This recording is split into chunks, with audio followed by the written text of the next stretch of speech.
Imagine you're a police officer in rural Wisconsin on a cold November night in 1957. You're standing outside a dilapidated farmhouse, flashlight in hand, about to search for a missing woman. The air smells wrong, rotting, putrid, thick enough to make your stomach turn. You push open the door of a wooden shed, and your flashlight beam sweeps across the darkness. Something large brushes against your shoulder. You look up, and there, hanging upside down from the ceiling beams like a butchered deer, is the headless, gutted body of a woman. Her torso has been split open from throat to groin.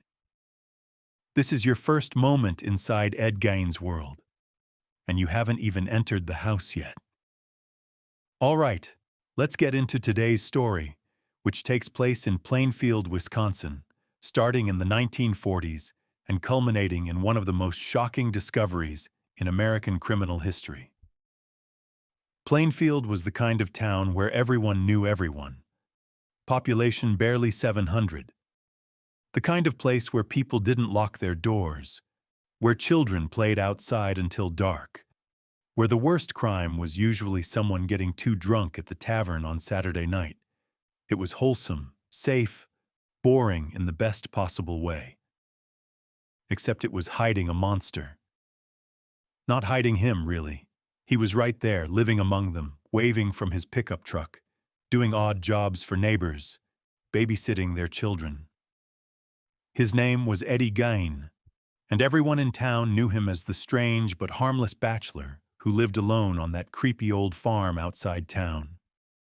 He was 51 years old, short, slight, with watery blue eyes that never quite met yours when he spoke. His voice was soft, almost feminine, and he had this nervous laugh that would bubble up at inappropriate moments, like he was hearing jokes nobody else could hear. People thought he was odd, sure, but dangerous? Never. That's how completely he fooled an entire town. Eddie's life had been twisted, by one person. His mother, Augusta Gein. She was a religious fanatic who believed that all women except herself were instruments of the devil, vessels of sin designed to corrupt and destroy men. She preached to Eddie and his older brother Henry every single day that sex was evil, that women were evil, that the outside world was contamination. She read them passages from the Old Testament about harlots and fornication until the words burned into their brains. She controlled every aspect of their lives with an iron fist wrapped in scripture. The family lived on an isolated 160-acre farm that Augusta had specifically chosen because it was far from town, far from people, far from anything that might contaminate her boys. Eddie and Henry weren't allowed to make friends, weren't allowed to talk to girls, weren't allowed to have any life whatsoever outside that farm and their mother's suffocating presence. Eddie's father was a violent alcoholic whom Augusta openly despised. At school, other children thought Eddie was weird, a mama's boy who would run home the instant classes ended. He was bullied relentlessly, and his mother would hold him afterward, tell him those other children were agents of Satan, that he was special, that he would always have her. She was his tormentor and his only source of comfort, a toxic combination that poisoned his mind from childhood. When Eddie's father died in 1940, Augusta didn't mourn. She had her boys, and that's all she needed. But Henry started pulling away, talking about how unhealthy their mother's control was. Eddie didn't want to hear it. His mother was his entire world. On May 16, 1944, Eddie and Henry were fighting a marsh fire on their property when Henry disappeared. Eddie led searchers directly to his brother's body in an area they'd already searched. Henry was lying face down with bruises on his head, but the fire hadn't reached that spot. There was no smoke damage to his lungs. The police ruled it accidental death. No autopsy was performed. But years later, people would wonder, did Eddie kill his brother because Henry threatened to take him away from mother? Eddie never confessed, but those bruises told a story nobody wanted to hear. Now it was just Eddie and Augusta. But in 1945, Augusta suffered a massive stroke. Eddie watched in horror as the woman who had controlled his every breath became helpless and paralyzed. He devoted himself to caring for her with fanatical intensity. But on December 29, 1945, Augusta died. Eddie was 39 years old, and the only person he'd ever loved was gone. The loneliness that crashed over him was total, absolute, suffocating. In Eddie's mind, the world had ended. He sealed off his mother's bedroom and the parlor where she'd read scripture, preserving them exactly as she'd left them. Those rooms were sacred, untouchable. He lived in the remaining rooms, which slowly descended into squalor. Newspapers and trash piled up. Dishes sat crusted for months. The smell of decay permeated everything. But Eddie didn't care. He was hearing voices now, his mother's voice primarily, and the line between what was real and what existed only in his fractured mind was dissolving. Eddie supported himself doing odd jobs around town, but people noticed he was getting stranger. He'd laugh at nothing. He'd trail off mid-sentence, staring at something nobody else could see. Eddie was desperately, pathologically lonely. He missed his mother with an intensity that bordered on psychosis. He needed a woman's presence in that house. And in his diseased mind, he started believing he could create that presence himself. It started with the obituaries. Eddie would read about middle-aged women who had recently died, women who reminded him of his mother. When a fresh grave appeared at Plainfield Cemetery, Eddie would wait until midnight, drive his truck there with a shovel, and dig. He'd exhume the entire body, load it into his truck, and bring it home. At first, he told himself he was just visiting, just keeping them company. But then the voices told him what to do next. Strip the skin, preserve it, tan it like leather, create things with it, beautiful things. Eddie made a vest from human torsos that he could wear, complete with breasts, so he could feel what it was like to be a woman, to be his mother. He made face masks from women's heads, carefully preserved, that he would wear while dancing around the house at night. In those moments, wearing a dead woman's face, Eddie believed he was his mother. The loneliness would lift. He felt whole. He made lampshades from skin. He upholstered chairs with it. He fashioned a belt from human nipples. He kept skulls and used them as bowls. He preserved vulvas in a shoebox like precious treasures. In Eddie's mind, these weren't acts of desecration. They were acts of love. He was bringing these women back to life, giving them purpose, keeping them with him so he wouldn't be alone. He'd spend hours surrounded by his creations, talking to them, hearing their voices answer back. Eddie wasn't living in reality anymore. He was living in a nightmare of his own creation, and he believed it was beautiful. But dead women from graves weren't enough. At some point, Eddie's fractured mind decided he needed fresh ones. On December 8, 1954, Mary Hogan disappeared from her tavern in Pine Grove. She was 51, tough, no nonsense. Eddie had been a regular customer, always watching her work. That night, customers found blood on the floor and Mary gone. Eddie had shot her in the head, loaded her body onto a sled, dragged her through the snow to his truck, and brought her home to his collection. He'd gotten away with it so completely that 3 years later, he did it again. November 16, 1957, opening day of deer hunting season. The town was quiet, most men in the woods. Eddie needed antifreeze, and he knew exactly where to get it. Bernice Worden ran the hardware store.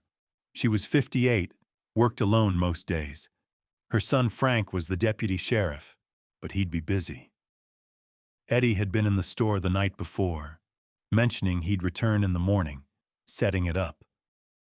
When Frank Worden stopped by his mother's store around 5 p.m., the door was locked from inside. The cash register sat open, empty. Blood stained the wooden floor. The receipt book showed the last entry, antifreeze, in Ed Gein's handwriting.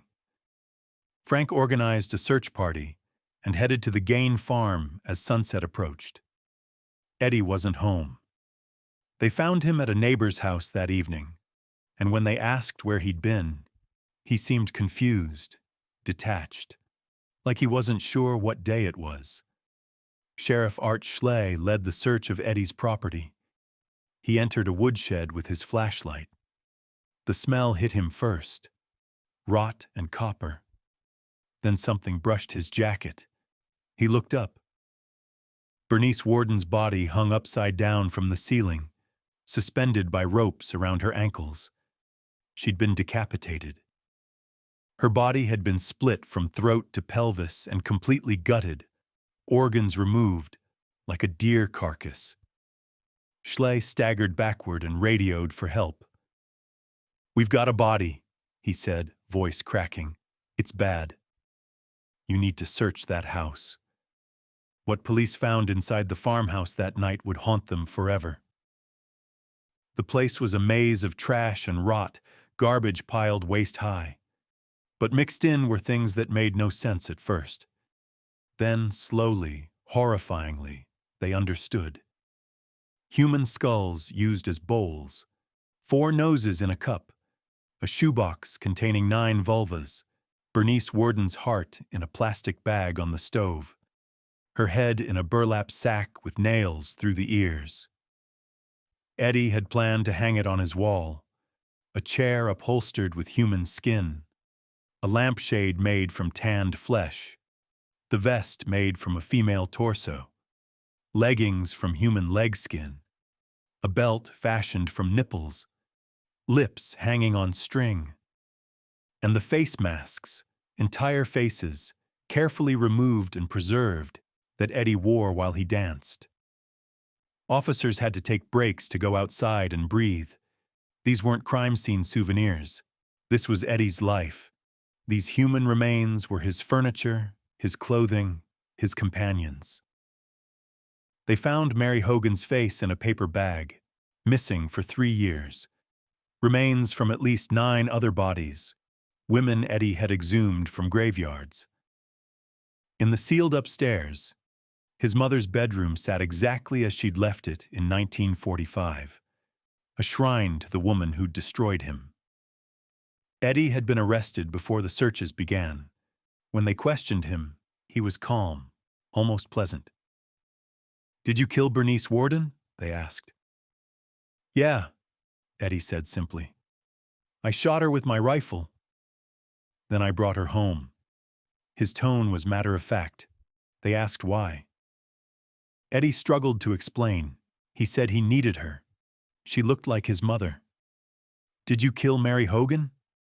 "Yeah, I killed her too." "Did you kill anyone else?" Eddie thought about it, genuinely trying to remember. "No, just those 2. The others I got from the graveyards." In Eddie's mind, he genuinely couldn't understand why the officers looked at him with horror. He'd been lonely. He'd needed company. The voices had told him what to do. He was just trying to bring his mother back, to ease the unbearable emptiness. To him, it made perfect sense. The news spread through Plainfield like a shockwave. Ed Gein, the guy who babysat their kids. Parents felt physically ill. Reporters descended from around the world. The tiny town was suddenly infamous. In March 1958, the Gein farmhouse mysteriously burned to the ground. Officially cause unknown, unofficially torched by locals who couldn't let it become a tourist attraction. Eddie was declared unfit to stand trial due to schizophrenia and committed to a mental institution. In 1968, he was found competent, convicted of first-degree murder but declared legally insane at the time. He returned to the hospital, where he remained until his death from lung cancer on July 26, 1984, at age 77. But Ed Gein's story didn't end with his imprisonment. In 1959, writer Robert Bloch, living 35 miles from Plainfield, was captivated by the case, particularly Eddie's mother obsession. He wrote Psycho, creating Norman Bates, a character directly inspired by Ed Gein. Hitchcock turned it into one of the most influential horror films ever made. In 1974, the Texas Chain Saw Massacre featured Leatherface, who wore masks made from human skin. That was Ed Gein. In 1991, The Silence of the Lambs introduced Buffalo Bill, who murdered women to make a woman's suit from their skin. That was Ed Gein, too. Eddie became the template for the modern movie monster. He influenced American Horror Story, Hannibal, every film about a seemingly normal person hiding incomprehensible evil. He became mythology. The sickest irony? Eddie spent his life desperately alone, invisible, a nobody. And now his name is immortal. The case of Ed Gein remains one of the most disturbing crimes in American history, not because of body count, but because of what it revealed about the human capacity for madness and where isolation, abuse, and untreated mental illness can lead. Eddie wasn't born a monster. He was made into one by a fanatically abusive mother, by crushing loneliness, by schizophrenia that let him retreat into a fantasy world where wearing dead women's faces was an act of love. And maybe that's what makes it so terrifying, because it forces us to ask, what would it take to break you that completely? The story of Ed Gein is what happens when someone falls through every crack in society and lands in darkness so profound they never find their way back. And it's how that darkness leaked into our culture, our movies, our nightmares, and never left. If you found this story as disturbing as I did, I've got another case where reality proved darker than any horror movie.